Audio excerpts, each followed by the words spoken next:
by a man who's created a great documentary, and I am a fan, obviously, as all you guys know, of the Augustines, and the man who created the documentary that we talked about on last week's show, Rise, the Story of Augustines. TODD HOWE joins me on the phone. He is the director, producer extraordinaire. TODD, welcome to the program.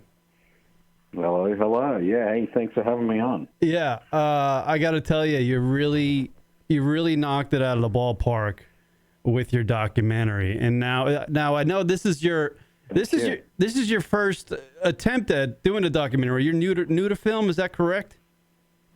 Yeah. I was a musician for over a decade in a band called the Box Rebellion, and then I left that band, and when I moved to the States, and when I moved over here, I wasn't really feeling music, and then just wanted to do something different creatively, and knowing the boys as well as I did, knowing their story, I just thought that wow, that story needs to be told, and I think I was in the States for about 2 days before I conceived the idea of the documentary, with no real kind of idea of, if I could do it, how I could do it, and, any of that. It was just an idea. And I, did a trailer that day and sent it to Bill and Eric, and, overnight they watched it and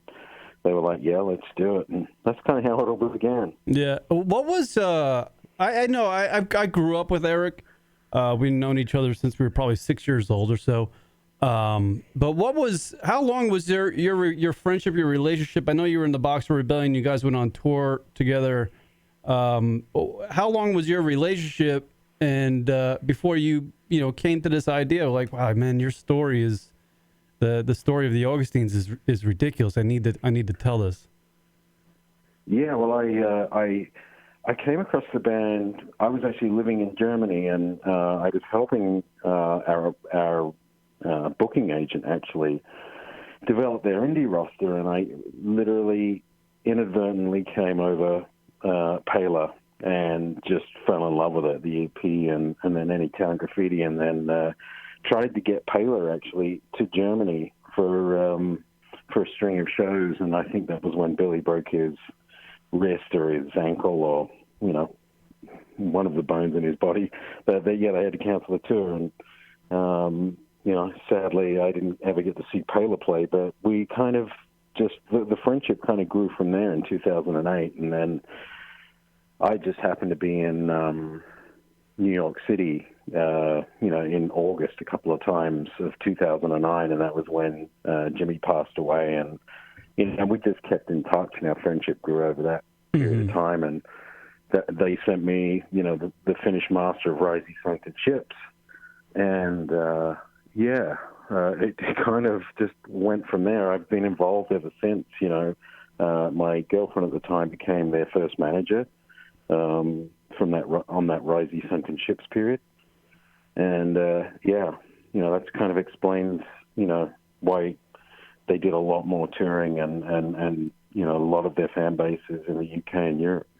Yeah, it is.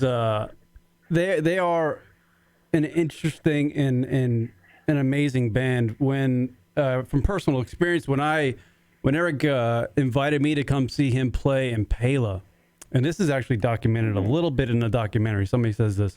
I went to the Bowery Ballroom in New York City, and Pela was opening for another band. And as it says in your documentary, Rise, the Story of Augustines, they slaughtered the stage, and the headliner really had no business getting on the stage after them. You say this in your documentary, and it's so true. They are ferocious on stage. Unreal. It was unreal. Yeah, absolutely. In fact, there's a story behind that as well. When, and you probably know this, but a lot of people may not, that Augustines was really only ever intended to be a two-piece, and the boys were going to just really,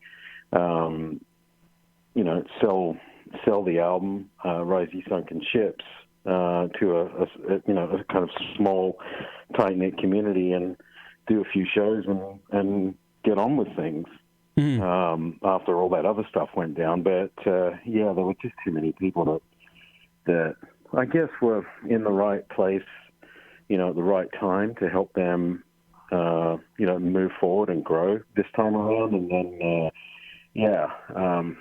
to watch them move from an acoustic outfit to Rob joining and playing drums, and then within a couple of weeks being this electric kind of behemoth, it was pretty impressive to watch. Yeah, I was just I as you obviously you do the backstory of Billy McCarthy, the lead singer in the documentary, and you tell you go deep.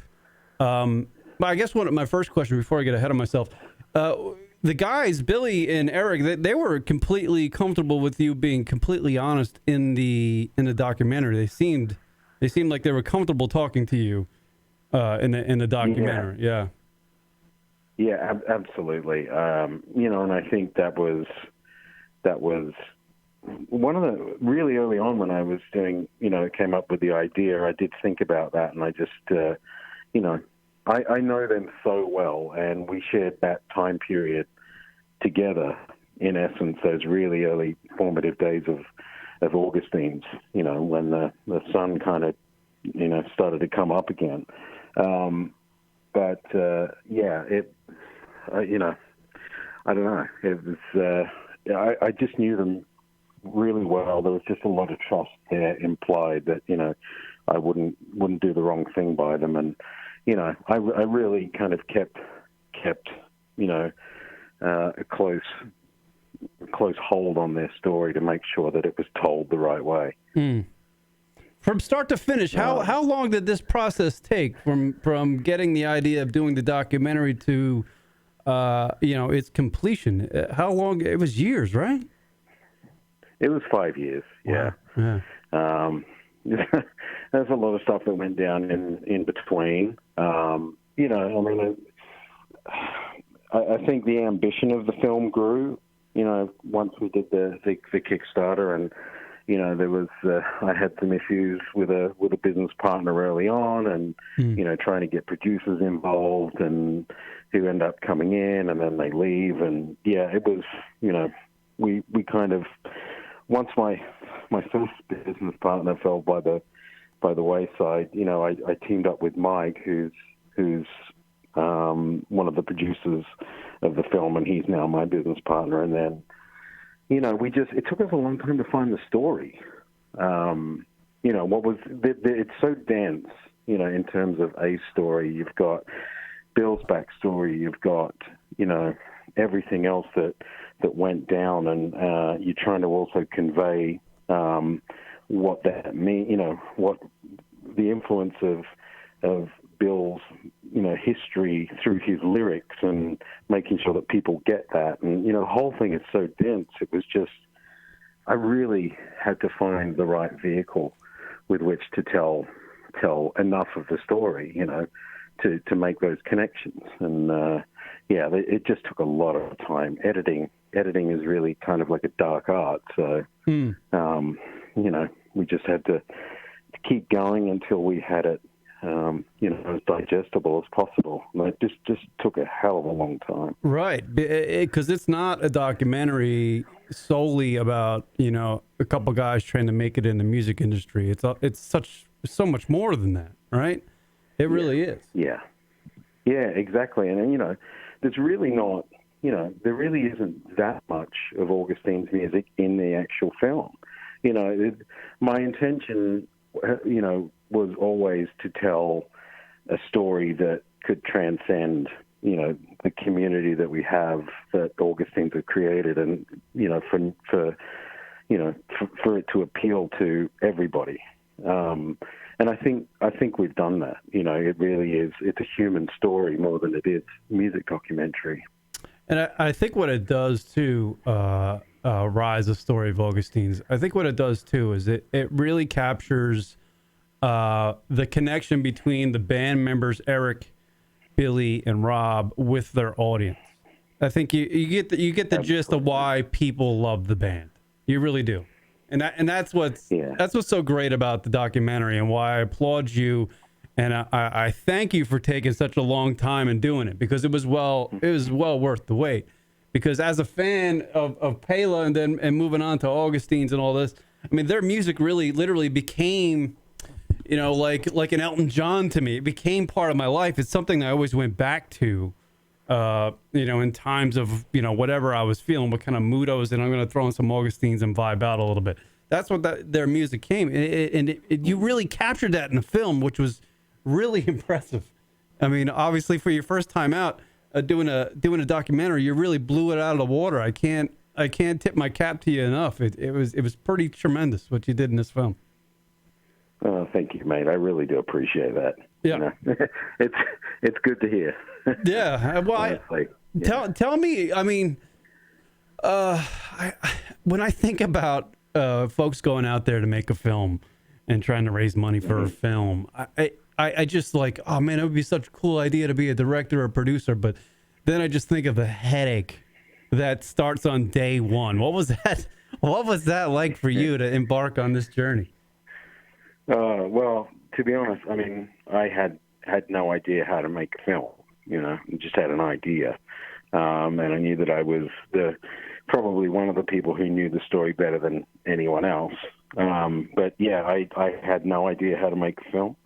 And within a month of that, we raised the money on Kickstarter, and then, I had enough good people around me, but, I knew that when I sat in front of Bill and Eric and Rob, that I could get something that other people couldn't, and that was that intimacy, that honesty, or that level of honesty from them. So, that was the kind of thing that kept me going. And I'm an audio engineer as well, so I knew I would be able to kind of capture what I'd experienced at probably 80 odd Augustine shows that I'd witnessed over the last 6 years or so. So I had as a musician, I knew how I would want to be perceived as well. So I had all those kind of things in my favor, and it was just a case of really trying to hone in on that. But it wasn't really until I kind of took a break at one point and understood the importance of storytelling, and then kind of delved into that whole area. Moments that it all kind of started to come together.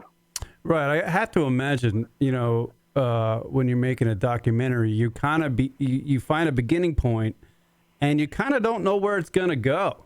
It kind of just goes on its own, and with time you find your angle, you find your story, and I would imagine your thought process or your idea of what the documentary might be when you began maybe changed towards the end. Is that correct?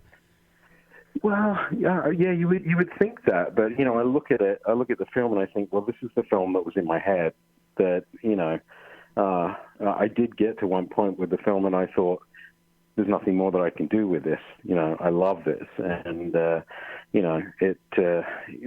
editing is, like I said before, it's like a bit of a dark art. I mean, and it's different to editing like stuff that's 5 minutes long and that kind of thing. I mean, you really have to. You start off with a series of montages that might be like 5 minutes long, and a piece might be about Eric or a piece might be about Bill, and then you've got a live performance, and the closer you get to the end, the more it kind of slows down, because you have to kind of, once you've edited something or you've changed the story or the first act of the story, you have to sit there and see how it plays out in its entirety. And then you have to run it by people who, get their opinion or ask them specific questions. And it just like, it seems to slow down a bit towards the end, but it gets more refined, but it's really enjoyable to see it kind of all come together and be so close. Yeah, I would imagine if you dive into something like that, you have to take a break from it at some point. You have to absolutely. Yeah, because your mind just becomes gridlocked with ideas or you don't know how to get something right, you got to take a step back and come back at it, refreshed and stuff like that. Yeah, absolutely. And we took, I took some months away from it at the end of 2017, and I had no real idea where I was going, because the people that had seen it, like everyone was coming back, and it was kind of, well, you're nearly there, and the responses from that particular cut was lukewarm, and you can't just put that out. You have to keep going, and then I got a guy in who did a documentary called The Wrecking Crew. His name is Danny Tedesco, and I just said to him, look, be brutal with me, dude, because I've lost all perspective, on the story. Mm-hmm. And then, we sat down for about 4 or 5 hours, and I had a bunch of notes, and then I ended up really re-editing the film over about 7 or 8 days, and then it was done. Mm-hmm. So, yeah, it takes some time. How much foot? I mean, the film is an hour 19, an hour 20, something like that, right? How much footage or stuff did you leave kind of, to the wayside, just to make it a nice, neat little package? Given I didn't know how to make a film, we had so much more footage than we really should have. Right. But yeah, we had 45 hours worth of interviews. We interviewed Bill for a week, and over about 3 sessions a day. Mm-hmm. And, same with Eric. We did about 5 or 6 interviews and about 4 or 5 with Rob. And all the other people that spoke. We interviewed a load more people than we needed to. I think less than half the people we interviewed ended up in the film. But yeah, and then the live concerts. We shot the final scene, which was shot at the Roundhouse. We have that performance recorded and multi-camera. But yeah, there was a whole 2 tours filmed, pretty much. Unreal. Yeah.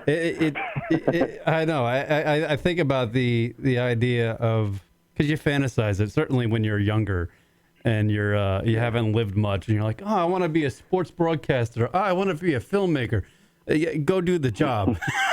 Go do the job, see what it's like. You know what I mean? Because it's a little different. I kind of like just sitting behind the microphone and talking about nothing. You know what I mean? This is a lot easier. Yeah, trust me, I'd do that if I could. Talk to me about Billy McCarthy, because I've met Billy a handful of times, and he is obviously his upbringing was unreal. It's something that you can't even imagine on it, and obviously it's told in the documentary. I'm not going to ruin it for folks that haven't seen it yet, but it is important to be discussed in the documentary, because as the documentary goes on, you get that feeling of you're so uplifted by the end of it. It makes a good story. But Billy's kind of like a throwback. He's like a throwback type of person to like the 60s. He's a guy that doesn't like to be in one spot. He gets on his motorcycle and he travels. He's kind of like an old soul almost.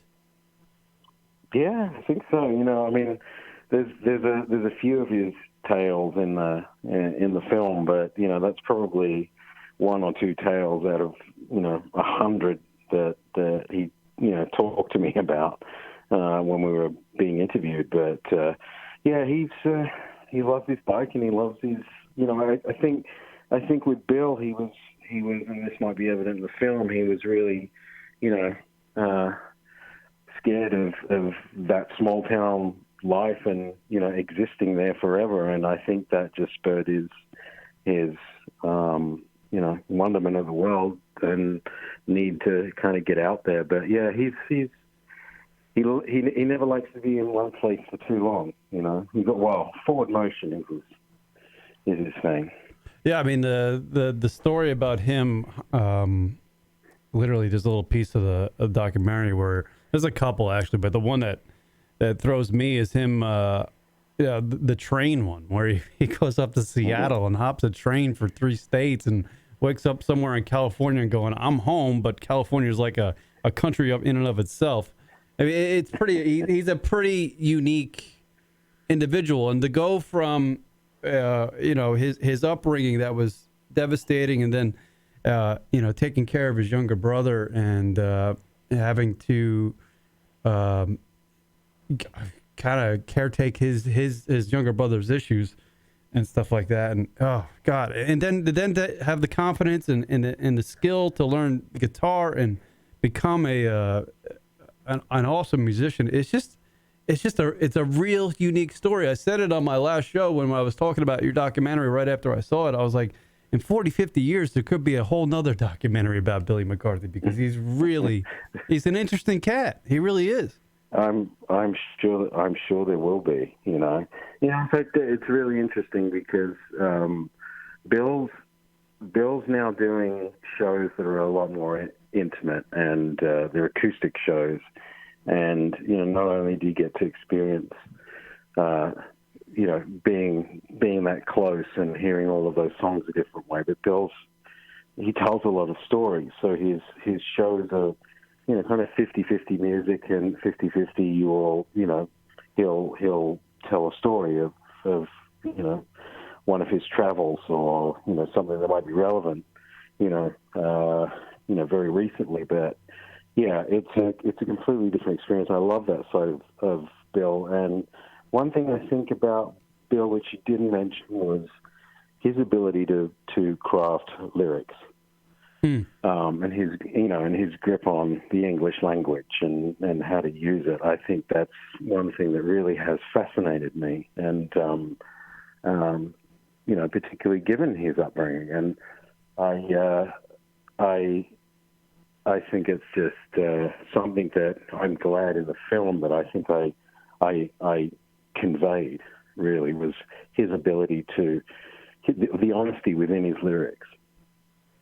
Yeah, absolutely. I mean, he's an intelligent man, but coming from where he came from, you wouldn't think he would have the ability to craft lyrics like he does, because he's a self-taught person. He really is, right? Mm-hmm. I don't think he had a high school. Absolutely. He didn't have a high school degree until maybe he got his GED or something, right? I think that's what it was. Later on, I think so. Maybe you should have him on the show. Yeah. I think, as your part 3. Yeah. But I think that is just purely, that's very indicative of the drive that is inside Bill, and that's what comes out when you see him perform, when you see him on stage. It's part of what is so unique, and it's one of those intangibles that those unquantifiable things. Is the music industry as bad? Obviously, you were a guitarist in the Boxer Rebellion, which is a great band, by the way. And I've just brushed the surface of the Boxer Rebellion, and I am certainly loving the music you guys had and performed. And you were in that band for a really long time, right? That was nearly 14 years or so, right? Oh, yeah, well over a decade. It was probably about 13, 14 years. Yeah, it was a huge part of my life.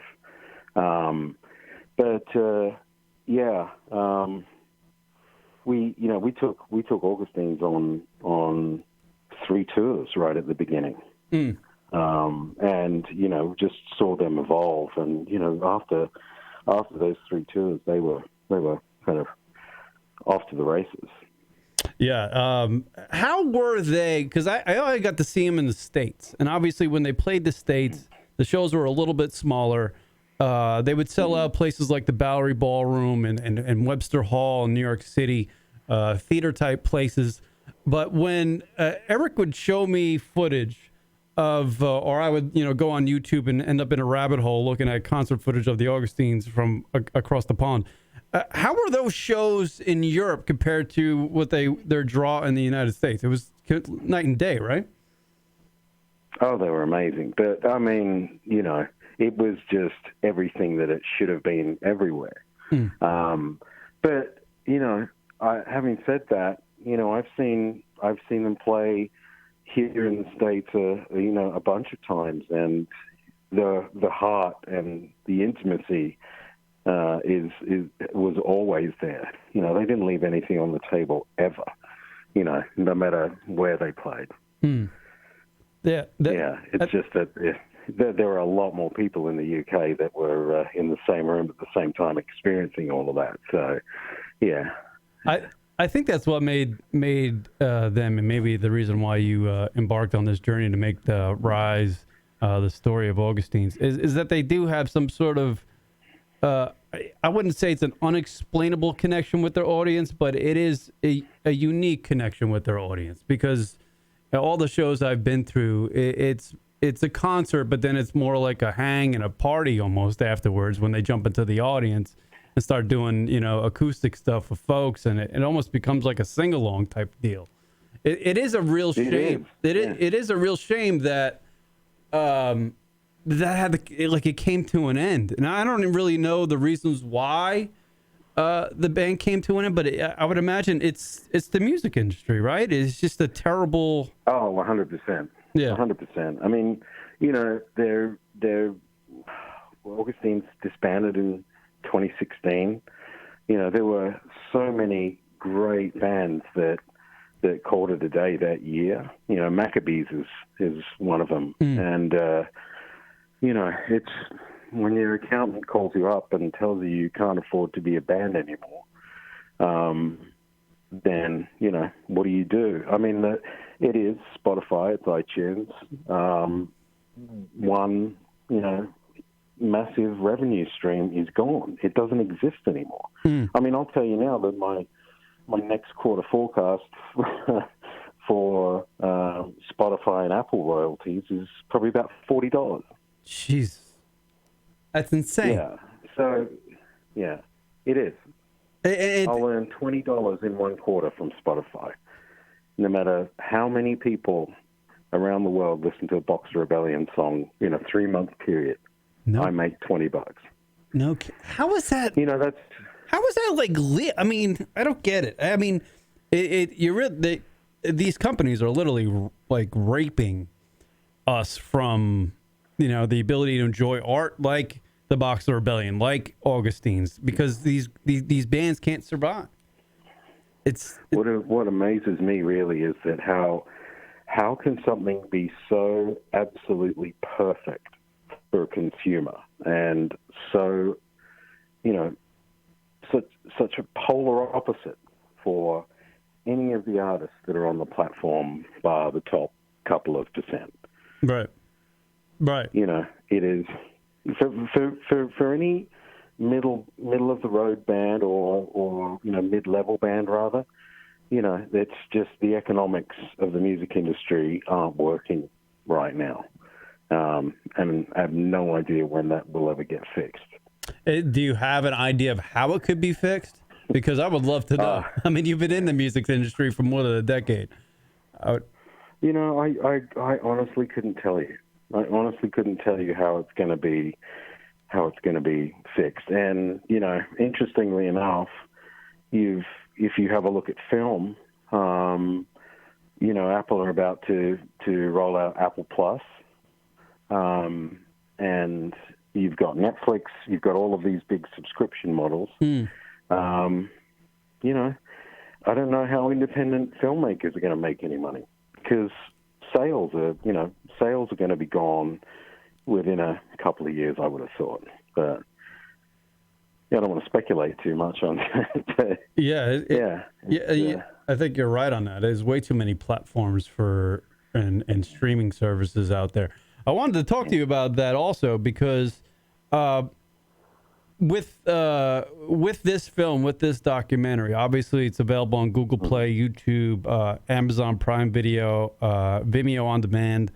If you want to stream it, go out and please do, because it's a remarkable documentary. And after you watch it, I guarantee you, this is my guarantee you to every listener of this program, new or old, you will be Googling the Augustines after you watch this film. You will be. But Do you stay now? Where the distribution is of the film. Do you look for the film to hopefully go to another platform like Netflix or some other streaming service? Do you look for it to expand? Yeah, I mean that would be fantastic, but it's really more a case of, you're very confined by, or constricted rather is the word, by, as an independent filmmaker, by the amount of money that you have to throw at your marketing, But those I would love a Netflix to pick it up. But we've chosen to remain independent, or as independent as possible, mainly because it just gave us creative freedom, and I think we just wanted to make sure that we took care of this thing ourselves. How would it wind up on Netflix? Because that would be a great move, and I really. After I saw the film, I was just like, man, I got to push this thing. I know this show isn't as popular as it was when I did it back in New York, but I got to push this thing because I'm passionate about it. Yeah. How could you? I mean, how does a film wind up on Netflix? Do you go and propose, do a meeting with them, or do they just figure, hey, this film is on other platforms and it's getting a lot of streams, a lot of downloads, a lot of people are renting it, a lot of people are buying it. Maybe we should take it and throw it on our platform. Let's get in contact with those guys. Does it happen like that? I think it happens a whole number of different ways. But to be honest with you, it's really who you know, and it's like releasing a record. You have to have the setup there from the start, and the relationships there from the start, and we're learning, but I honestly don't know when it would go up. They have a lot of restrictions and whatnot, so I can't really answer that. You said to me in a DM on Instagram when I posted this little thing about when I was talking about the film on the last show I did. And you said there were some crazy, like you said, the film. You think the film was crazy? The making of the film was even a lot crazier. What is an example of that? I think it's just a combination of the length of time it took. I mean, there was a point really early on where I'd asked a producer to come on board who was had a connection to the band, and then proceeded to get, he tried to kick me off the film. Oh, and, shit, yeah. Kind of take things over and, convince the band's second manager that I wasn't capable. And, it's, that was one of the things. My wife also passed away in 2017, in January of 2017. So I took a lot of time off the film and, just made sure I looked after myself, and it certainly gave me another perspective, or brought me closer to kind of understanding those experiences of loss, and maybe some of the bigger themes that were going on in the film. I had more of a first-hand ability to kind of convey that. Wow. But I also had a business partner who our relationship soured, and these things all just I think more so, it's a war of attrition. Yeah, it really is. Yeah, really.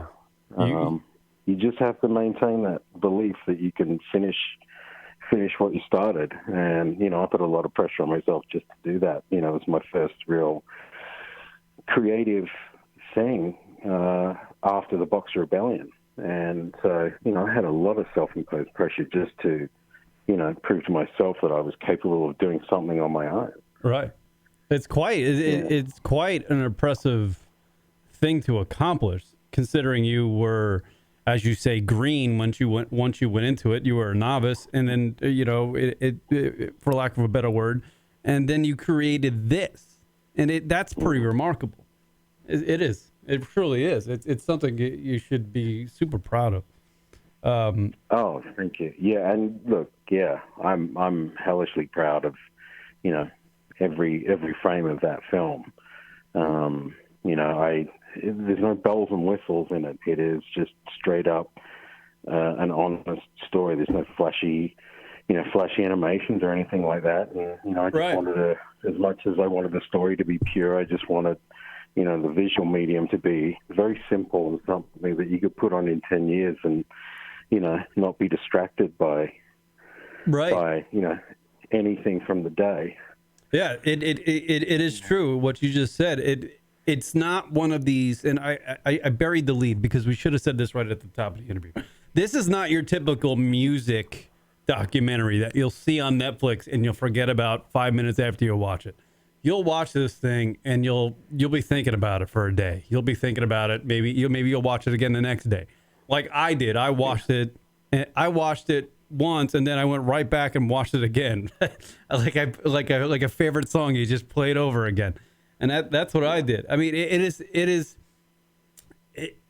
actually, you should describe it. Describe this film to the folks that don't know what it's about. They don't know the Augustines or anything. Describe what this film is. Well, it really is the journey of two men to finish what they started, and really how they were able to overcome the adversity that they faced and what became of it. That's, I guess in its simplest terms, what it really is trying to say. Yeah, I don't think my elevator pitch could be any better than that. I still struggle trying to explain it. Yeah. It's try and throw some things in here and there, but yeah, I've watched it, and I've had some folks who like that Augustines actually, call me and tell me, like, man, that was not what I was expecting of this film, and they would just go on and talk about the different aspects and parts of the film that they didn't know, and journey about the band. It was pretty. It's a remarkable film, and let me do the big plug here. Rise.film is the website, people. You can stream this thing, rent it on Google Play, YouTube, Amazon Prime Video, Vimeo on demand. Hopefully some other places will pick it up, and it'll be available for you to stream on all sorts of platforms. It is a great documentary. Rise, the story of Augustines. Todd Howe, the director and producer, the man that's been struggling and to make this thing over the past 5 years, really has made a tremendous documentary. And I'm not blowing smoke up your ass. I'm really not. This fucking film was great because I've been a fan. I literally have, and I'll say it again. I've been a fan of this band ever since I can remember. Probably, obviously, the Pale days. And this film literally captured the impression I had of the band and why they connect with their audience so much and why I like their music so much. It's because I think like Rob Allen says in the documentary, the drummer, he says these are real dudes dealing with real problems. It's real shit. Yeah. It is. It's you can't put it on and not be moved by the story. I could have easily made an Augustines concert film, right? Or predominantly a concert film. But who other than Augustines fans are going to watch that? And the same applies for every band. That's why I don't like, most music documentaries, because they don't, if I don't like the band or I'm a little bit iffy about it, I probably won't watch it. Mm-hmm. And, once you understand the band's story, it puts you in a completely different space with their music. And then that's when you get it. You become almost emotionally involved with the artist, as a person. Yes. Yeah. Yeah. You are in at a completely different level. And that was like when I read the band's first biography, which is called Brothers Keeper by Ryan Berg. Most bands put out a one-page biography, when they first arrive on the scene, and Augustine's was 18 pages long.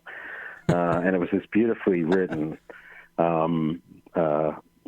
piece by Ryan Berg, which was really along the same lines as what Rise ended up becoming, because I really wanted to stay true to the feeling that I'd experienced after reading it. Right. And once I'd read that, it really clicked for me, and I understood what the lyrics meant and how important these songs were to them.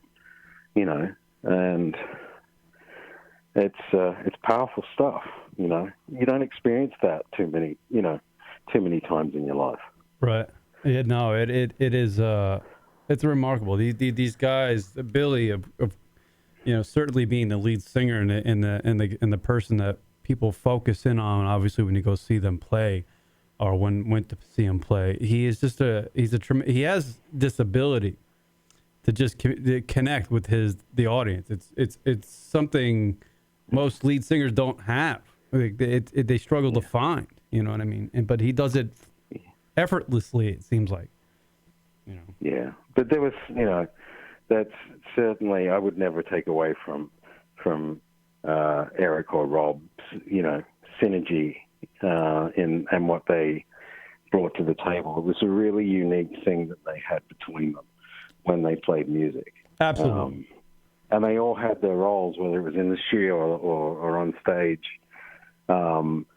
Particularly on stage in front of people, they just, they realize that, it's not their self-indulgence. They want people they all want to share a moment. Right. Exactly. They want. That's what it's all about. Yeah. It's like when they perform a concert, it's the fans are with them and we're all having a good time together. It's not us performing and then we're gonna leave and collect our check and get out of here. It's not that at all. And what I did do like about the Augustines, and I think you captured this also in the documentary, is that they are a unit. It's not just a front man and the guys that play in the band. They are together. They're a unit. They're a group. They're a gang almost. Gang's probably not a good word to use, but yeah, every member of that band, the three-piece, Rob, Eric, and Billy, they're all there, together to perform for everybody. They're a great band. I can go on and on about them for a long time. I'm a big fan. It's one of them things, Todd. I don't know. You should get Bill on. No. Yeah, I know. I've met him like a handful of times. He's an intimidating dude, but he's actually very funny. He's a big cuddly bear. Yeah. He's always on that motorcycle, man. He loves that fucking motorcycle. Yeah. I tell you that. He has a new album out. He has a new solo album out on in September as well. And he also has a Patreon page that people can subscribe to and really share something different with an artist. So yeah, it's he's very involved with his community. So I would urge anyone to subscribe to his Patreon and be a part of his community. Absolutely, I'll find out. I'll find out that information. I'll post it wherever when I put this show up for the people on the internet and all that stuff. Todd, thank you for making this documentary. Thank you for taking some time out of your day here to talk to me about it. You're welcome, my friend. The reviews of the film are tremendous. Everything I've read online, people writing about the documentary is everybody's loved it. I haven't read a bad review yet. The film is Rise, the story of Augustines. It's available on Google Play, YouTube, Amazon Prime Video, Vimeo on demand. Rise.film is the website. Thank you, Todd, for doing this interview, and best of luck on what you have coming up next. I don't know if you're going to take a break for a while and figure out something else to do, but I don't know if you're going to embark on a new film project. What is next for you? I am. Yeah, I'm developing a 6-part documentary series on some serial killings from the 1980s. Oh, wow. That's going to keep me busy. So true crime, doing some true crime stuff next. Wow, holy God! Well, I'll look forward to that, because now that you've made it, you're gonna find this interesting. And I don't know, but I would imagine since you've made such a great documentary here, people are going to be interested in what you do next. So, well, I hope so. Yeah, that's all. I hope so. That's really up to me. Well, it's got to keep making the good stuff. Yeah, well, you did a tremendous job with this film, and I appreciate you coming on the show and talking to me about this stuff, man. I really do. I really do appreciate it. All right, Todd. Anytime, Kieran. All right, honestly. all right, buddy. Thank you for calling Thanks, in. mate. All right, peace. Yeah. Take care. See ya. Bye. Bye. There goes Todd Howe, everybody, the director and producer of Rise, the story of Augustines. And that's your Lunatic Radio show for today, my friends, because I just wanted to do that interview and get it out to the folks and promote this film. Rise, the story of Augustines, rise.film is the website. Go on there, go get it, go download it, stream it, share it with your friends. Let's get a lot of people to watch this film. Maybe the band will come back together. And with that, I will say goodbye to you people. I'll see you guys Friday with TJ the Mayor and Sunday with Rock. Here's a little Augustines to play me out. Peace. Follow us on social medias at Lunatic Radio on YouTube and Instagram. Later. Thank you to Todd Howe.